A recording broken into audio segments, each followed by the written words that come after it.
Yes, people, what's going on? Welcome back to Football Therapy with me, your host, Jan. I do hope you're doing well, mate. Really do hope that. Welcome back to Chelsea News. Today, we're discussing stuff from The Athletic, the new FIFA rule change that could benefit Chelsea. An article on The Independent about Jadon Sancho. Matt Law's written on The Telegraph as well about Chelsea's average squad age being very, very young.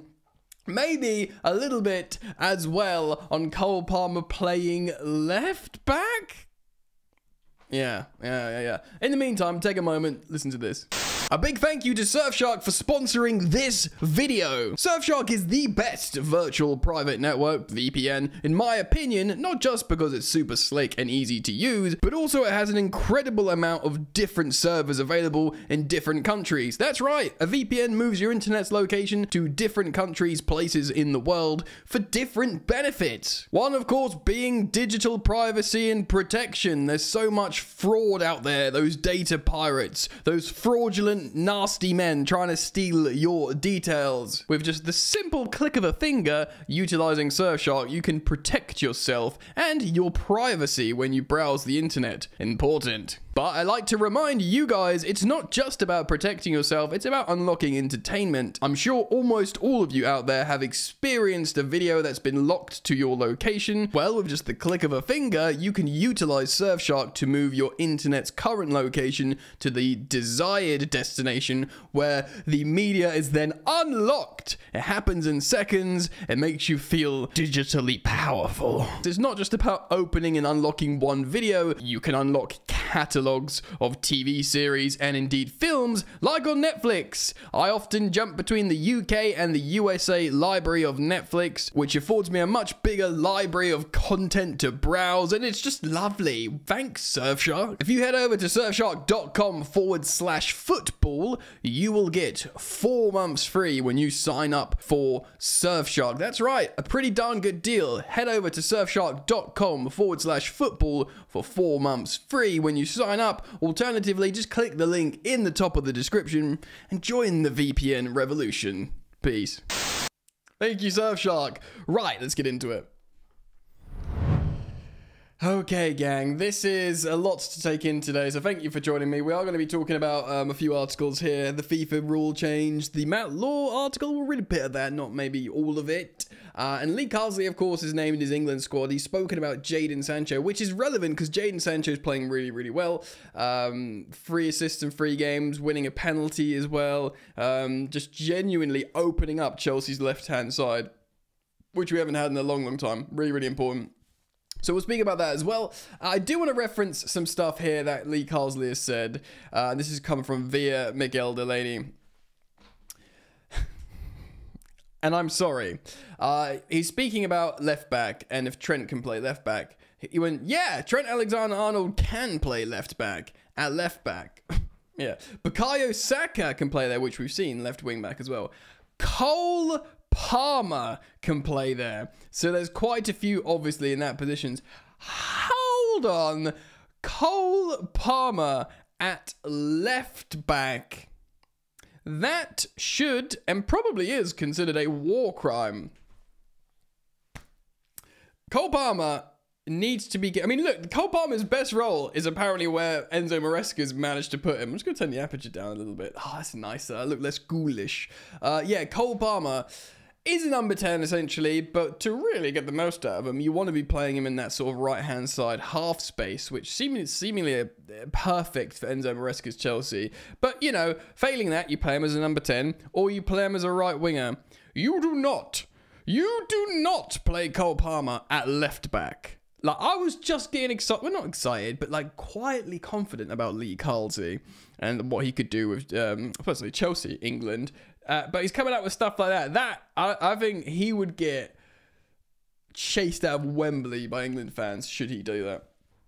I know what he might be thinking a little bit of like, I don't know, wing back a little bit, but even that, Cole needs to play, literally, he needs to play on the inside. Wing back, full back sometimes invert. That's probably what he's thinking, like Trent Alexander-Arnold for Liverpool under Klopp inverted into midfield, was a bit of an attacking midfielder. Maybe he means that. I think that's nonsense, personally, for Cole. But a wing back, you're literally grass on your chalk on your boots, mate. You just don't even come. So it's nonsense. We hope we never sees that. It makes me feel sick. All right, let's move on from that quickly then. We are going to talk about this rule change and Matt Law's article on the youth as well, but I do want to speak a little bit more on Culsey because Jadon Sancho has been speaking He's been speaking about Jadon Sancho, and we're going to reference this article by old Miggs Delaney here, so I'm going to read some of that to you now. Lee Carsley is hopeful that Jadon Sancho has, quote, found a home at Chelsea where he feels rated and loved, as he stressed that he didn't yet want to call the winger up back for England because he wants to create a higher threshold for the squad rather than just doing well of 3 or 4 games. Yeah, I tend to agree with that. I would be very shocked if Jadon Sancho, after being out in the cold for like seemingly years, was called up. He says, Jadon is a player I really like. We were really lucky at City when we had a team with Jadon, Phil Foden, Brahim Diaz, Lucas, Nemcha. We had a really good team, but we still lost the Youth Cup, as they had a really good team as well. Jadon is a player that has a huge potential, who has hopefully found a home where he feels rated, feels loved. He's put in really good performance the other day. I think he needs to just play. And yeah, slowly and quietly going by his bit about his business. One thing we've learned so far in these limited games at the beginning of the season for Chelsea is that Jadon Sancho is the first choice, the undisputed first choice for left wing under Enzo Maresca.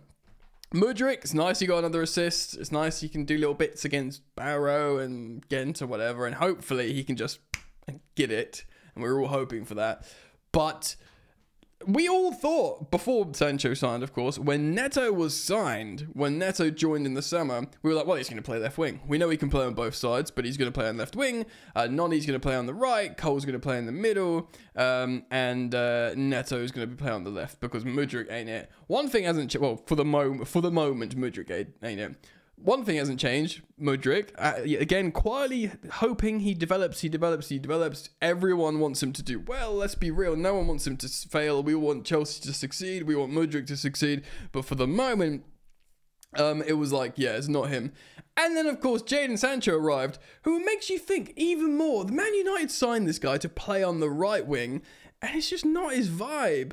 Because of Rashford, I guess, or whatever, but he is a left winger and he is thriving on the left wing. It's not surprising at all that there's already been discussions about him potentially calling him up for England. Do you know what I mean? Even though I sort of caught me off guard a little bit, but I thought about it, reflected on it, and I was like, yeah, he's good. He's opening up the whole left flank for us. Of course, Noni's on the right, sometimes Neto. I do wonder if Neto's going to take that spot off Noni. I wonder if he's just got like undeniable quality Neto, and so I know he's in the B team at the moment, but I think maybe by the end of the season, they might swap places. Of course, Noni's been called up for England. I've got nothing against Noni. Very happy for him to be doing well and playing for my international team, England. So I'm very pleased about that. But I do wonder if Neto's his quality will just, rise to the top. But yes, Sancho, undisputed left wing. I think we may have reflected to an article here. I know Liam Twomey on The Athletic did an article about how for the first time since Eden Hazard's departure, more attacks are going for our left flank since Jadon Sancho joined. Like I said, 3 assists. Players don't know what to do with Sancho when he's running against him. They've got no issue with Mudryk whatsoever. Sancho's got the ball. They're like, ugh. So they can't all just double up on Cole, because I know it's Noni playing on the right, but Cole Palmer sort of plays in the right channel as well a little bit. If you look at his heat map, it's always a little bit more skewed on the right, sort of asymmetrical Chelsea system, So the opposition teams can overload the right and defend Palmer, defend Noni. But now they've got Jadon Sancho, who can legitimately rip it up on the left-hand side, combined with Cucurella, whoever wants to join him, and he's a threat. So amazing. Nice to hear he's been mentioned about England again, but just an opportunity to wax lyrical about a wonderful player playing really well. All right, we'll end on this squad article. We're going to do a little bit now on this FIFA rule change, because it's to do with the Club World Cup. This is coming from Matt Slater, the big boy at The Athletic, saying next summer's transfer window could open 2 weeks earlier than usual to allow teams competing in the revamped Club World Cup to sign new players, FIFA announced. So this is presumably not just for the Club World Cup players, but for everyone, because it would be so bad to just give the Club World Cup players special treatment.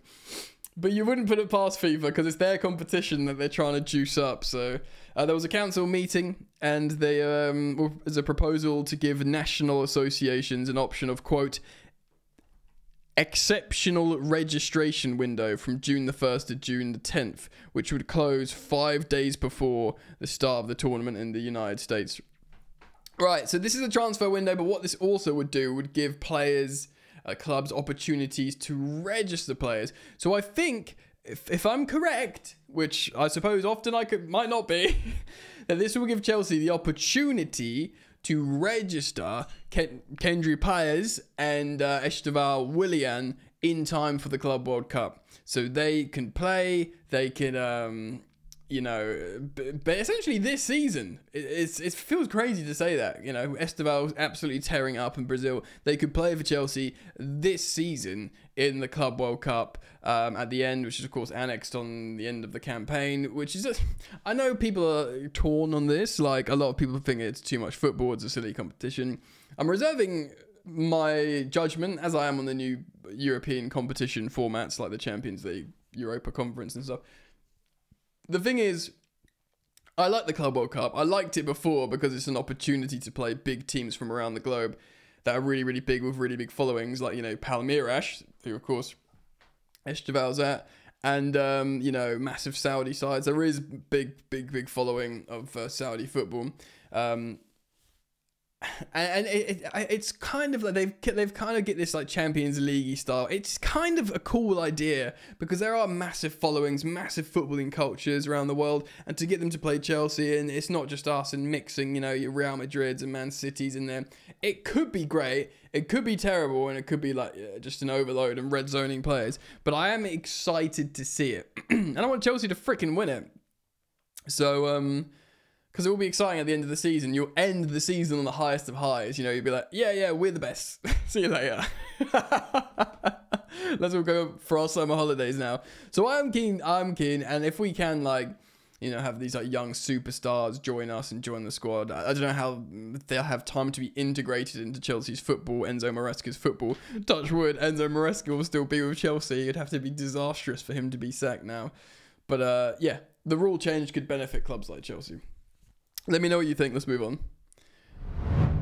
Woo! And speaking of Chelsea, Enzo Maresca's Chelsea, we're going to read Matty Law's article here a little bit. I'm going to show you a little bit because I just did see a graph in here that was pretty interesting. So, yeah, for a club who have faced constant accusations of lacking a coherent plan, Chelsea's project could not have become any clearer during the first 6 Premier League games of the season.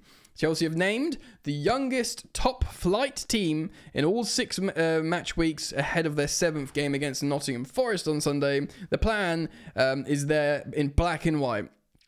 There is growing confidence inside Stamford Bridge that it will eventually pay off handsomely. As head coach, Enzo Maresca has stressed Chelsea still have some way behind Man City and Arsenal and Liverpool, I think. But there's some belief that they are building towards something lasting. That word, you can't see it there. Lasting, guys. Lasting.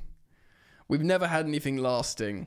And that if and when they do become winners, they will be in a position to win again and again. Sounds good to me, isn't it? According to statistics provided by Opta, the average age of Chelsea's starting team across the first 6 league games so far has been 23 years and 228 days, which is the younger, 2 years younger and 1 day than the second youngest in Bournemouth. So look at this graph. I want to show you this graph, guys. Average age of Premier League starting teams season so far. Youngest. Look at Chelsea. We are by far the youngest. Everton, old man Everton and West Ham. Proper Brexit ball down there, old man. Kick it, lump it high. Fulham old as well. Liverpool, see, this is why... Ooh, Liverpool, right? As you can see down here. No wonder Liverpool are so, like, settled, because they are an older... That's an old team. The 4th oldest team. What happened to, like, Klopp's young kids, dynamic kids, eh? Man City, relatively seasoned as well. Arsenal, young, but not that young. Chelsea, right up here. Super young. Investing into the youth and hoping... Because, like, this team, right? 23... When this team becomes Liverpool 4 years later, literally more than 4 years later in terms of average age, they should be so seasoned, excellent players that know each other, that know exactly what each other is supposed to be doing, that by then we can have a really seasoned, coherent footballing side that know how to play with each other, and we can just boss it. But the truth is, the great thing is that that's the plan in long term. But I'll tell you one thing. They actually look pretty ruddy good right now as children, as the by far the youngest team in the Premier League by over 2 years on average, which is crazy, really, to be that much younger and to be in the top 4. But the quality is there, and this is why they accept the incentive-based contracts, you know, where they get more wages through performance bonuses. This is why maybe they don't have the big egos, that they're just in it together. They're young lads, they're just working hard and trying to develop and make something of themselves, rather than bringing in maybe a toxic, big I am ego that wants to get paid loads of money. And if we're good right now, then this could be a great projection for things to come, I think, personally. Anyway, let me know what you think. As always, I put out to you guys. Thank you for joining me. Please do comment in the comment section. Thank you for liking and subscribing. Do go check out Surfshark if you're yet to do so. Click the link in the description, or I'll pin a comment as well. And yeah, guys, I hope to see you back here very soon. Mwah! Peace.